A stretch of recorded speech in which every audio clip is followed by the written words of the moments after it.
Salut à tous! Alors cette semaine on se retrouve dans une nouvelle vidéo avec une vidéo positive que j'avais très envie de vous faire depuis un moment avec les choses qui me font être positive parce qu'en ce début d'année j'ai décidé de commencer l'année d'un bon pied en étant positive, en faisant les choses que j'ai envie de faire, par exemple de développer ma chaîne YouTube de lecture que je vous laisse juste ici. J'y poste désormais une vidéo tous les 10 jours voire un peu plus. C'est quelque chose que j'avais très envie de faire étant donné que j'adore à la lecture tout ça. J'avais envie que ce soit une année enrichissante où je puisse faire vraiment toutes les choses que j'ai envie de faire, notamment ça, notamment voyager, notamment plein de choses. Et j'avais envie de partager ces choses qui font que j'essaye d'être positive tous les jours, même si la situation parfois n'est pas évidente. Donc voilà. Alors la première des choses qui m'aide à rester positive, c'est le fait de voyager, de préparer des voyages, d'envisager des futurs voyages que je vais faire. Parce qu'à l'heure où vous voyez cette vidéo, je pars au Japon dans 3 semaines. Le Japon, c'est un pays où je rêve d'aller depuis littéralement des années, notamment depuis que j'avais découvert les dessins animés, enfin les animés de Miyazaki, avec notamment le voyage de Chihiro. Son univers m'avait complètement transportée, j'avais adoré. Mais surtout depuis que je lis Haruki Murakami, qui est l'auteur japonais contemporain le plus vendu dans le monde, qui est très connu, notamment pour sa trilogie 1Q84. Je vous avais fait une vidéo spécialement sur lui, sur ma chaîne lecture. Si vous voulez aller la voir, je vous la laisserai ici. Et c'est un auteur qui est littéralement incroyable dans la façon dont il écrit. Et il m'a emmené dans son univers du Japon et j'ai tellement eu envie de découvrir le Japon qu'il raconte. Un Japon poétique et onirique. Et du coup voilà. Donc du coup je vais au Japon. J'envisage un autre voyage en août aux États-Unis. Je croise les doigts pour que ça se fasse parce que j'ai une opportunité intéressante pour y aller et peut-être un voyage en amoureux cette année, je ne sais pas, on verra. Et du coup ce genre de choses là me motive beaucoup tous les jours à aller au boulot, à faire mes tâches que je n'ai pas forcément envie de faire tous les jours. Je me dis dans tant de temps tu iras là et tout. Et le fait de préparer, le fait de me projeter, le fait de me mettre complètement dans la situation, ça me fait beaucoup de bien et ça me motive tous les jours, par exemple, de regarder toutes les choses qu'il y aura à faire au Japon, d'établir un peu un itinéraire, de penser au futur voyage et voilà. Ensuite, la seconde chose, et je vous l'ai dit juste avant, c'est le fait de lire et de me plonger dans d'autres univers. Alors pour le coup, Haruki Murakami, on se plonge complètement dans un autre univers parce que c'est un auteur qui mélange en fait le réalisme, le fantastique, le poétique et l'onirique, donc le rêve, l'onirisme, pardon.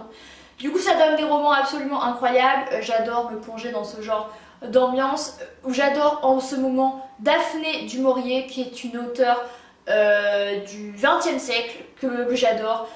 Toutes sortes de livres que j'ai lus ces derniers temps et que vous pouvez retrouver sur mon blog de lecture et sur ma chaîne YouTube de lecture. Mais voilà, lire ça m'a toujours beaucoup aidé à me sentir bien depuis très jeune, depuis que j'ai 10-11 ans. Au début je me forçais un peu et ensuite c'est venu tout seul, notamment avec les Harry Potter il me semble. Alors je crois que c'est la réponse type de toute personne qui dit qu'elle aime lire. Elle aime lire depuis qu'elle a lu Harry Potter. Et moi en l'occurrence il me semble que c'est ça. Enfin bon voilà, il y a eu le petit Nicolas également. Et depuis j'ai développé vraiment une grande passion pour la lecture, de plus en plus pour la lecture classique bizarrement. Mais des choses un peu fun comme Daphné du Maurier qui reste très contemporaine et peut-être pas du Molière ou du Flaubert par exemple. Ça j'aurais toujours un peu de mal. Mais voilà, lire c'est quelque chose qui me fait énormément de bien. Je lis tous les jours, sans exception, du coup je lis pas mal chaque mois. Mais c'est quelque chose qui me fait du bien, qui me fait être positive et qui me fait soit qui me fait découvrir d'autres choses et qui me fait m'ouvrir l'esprit, soit qui me fait relativiser sur ma situation actuelle où il y a d'autres choses pas très cool qui se passent dans le monde par exemple. Ensuite j'ai créé du contenu pour ma chaîne YouTube, enfin pour mes chaînes YouTube et pour mes blogs. Ça c'est sûr que tous les jours je fais ça. Je fais des vidéos, je fais des articles pour ma chaîne de lecture, surtout en ce moment parce que mon photographe est pas mal occupé, on a du mal à se voir. Mon photographe c'est mon copain. Mais on a un peu du mal à se voir, mais là on va s'y remettre parce que ça fait plus de 3 semaines que j'ai rien posté.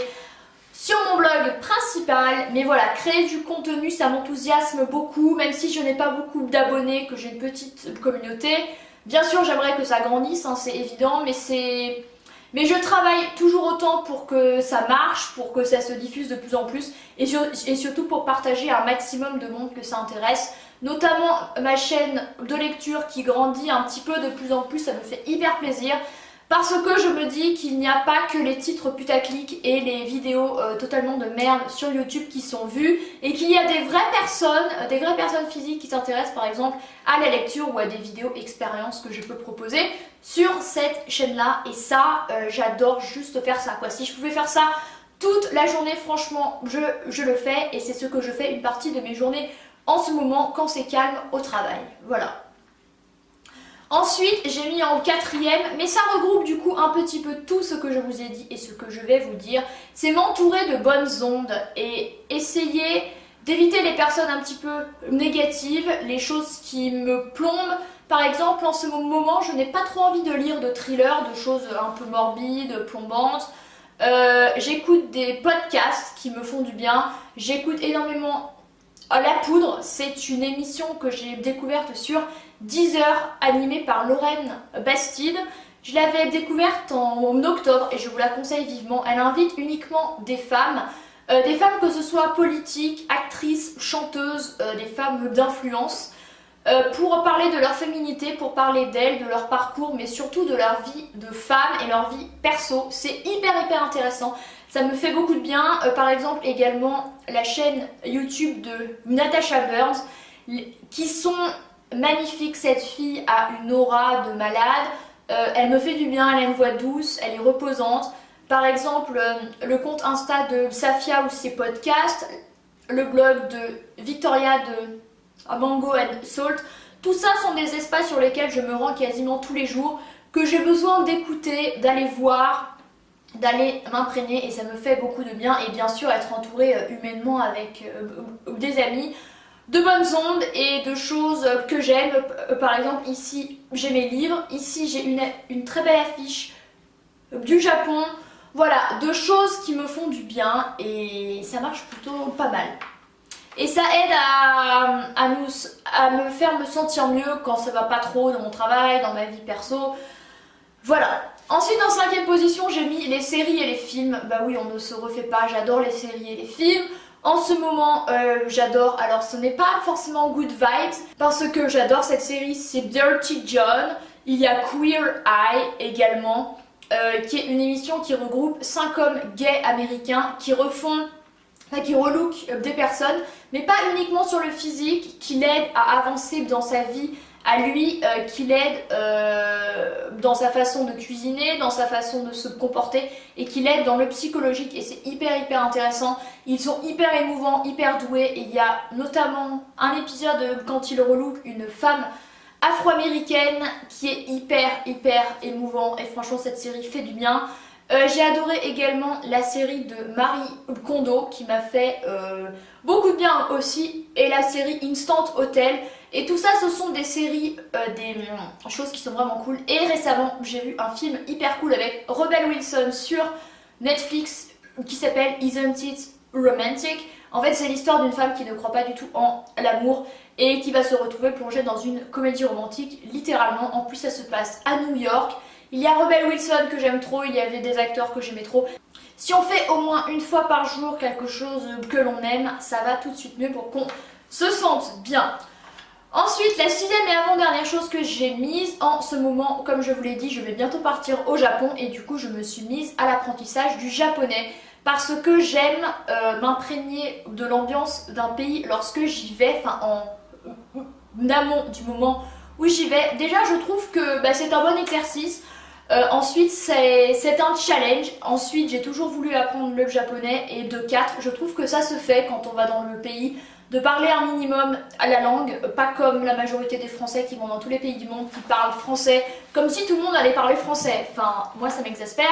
Tout comme certains étrangers qui viennent en France, pour ne pas les citer, les Chinois, qui te parlent chinois et t'as envie de leur dire mais parle-moi anglais. Et ben non, il ne faut pas l'effort. Moi j'avais envie de faire l'effort et j'adore ça parce que c'est un challenge, parce que c'est cool, parce que sur place je vais pouvoir me débrouiller, je vais pouvoir... Ouais voilà, c'est un challenge personnel, ça me met de bonne humeur, ça me fait me rendre fière de moi et j'ai téléchargé une application qui s'appelle Mondly et tous les jours en fait je me suis abonnée, donc c'est 10 € par mois. Vous avez accès à plein de cours sur plein de thèmes différents, par exemple le voyage, l'amour, la famille, les transports, au restaurant et tout. Et vous apprenez du vocabulaire tout le temps, c'est hyper intéressant.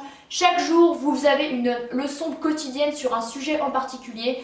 Et voilà, même si je ne vais pas me servir de tous les mots que j'apprends, puis en plus il y a des mots que j'oublie parce que c'est quand même pas très facile, eh bien ça me challenge et ça me motive et je trouve ça très cool. Et en plus, le japonais ressemble pas mal à l'anglais. Qui l'eût cru? Pourtant c'est vrai. Et en dernier, j'ai mis l'application Slowly. Alors Slowly, c'est quoi? C'est une application que m'a fait découvrir une amie il y a genre un mois et demi. C'est une application sur laquelle vous mettez vos centres d'intérêt et votre niveau de langue et ensuite vous pouvez envoyer une lettre à quelqu'un dans le monde sur un sujet précis et parler avec elle, correspondre sous forme de lettre interactive du coup. Et la lettre met entre 1 heure et 24 heures à arriver selon la localisation du pays. Donc ça fait vraiment une attente comme lorsqu'on attendrait une vraie lettre. Bon, quand vous envoyez une lettre au Japon, ça ne met pas 24 heures pour la recevoir, mais c'est un petit peu le concept pour vraiment qu'il y ait la notion d'attente dans notre ère où tout est instantané tout de suite à maintenant. Je trouve ça hyper cool et depuis je discute avec plein de personnes différentes, de plein de sujets différents. Par exemple, j'ai parlé à un Taïwanais qui habite Tokyo qui m'a proposé de me faire visiter Tokyo lorsque j'y serai. Je trouve ça absolument incroyable.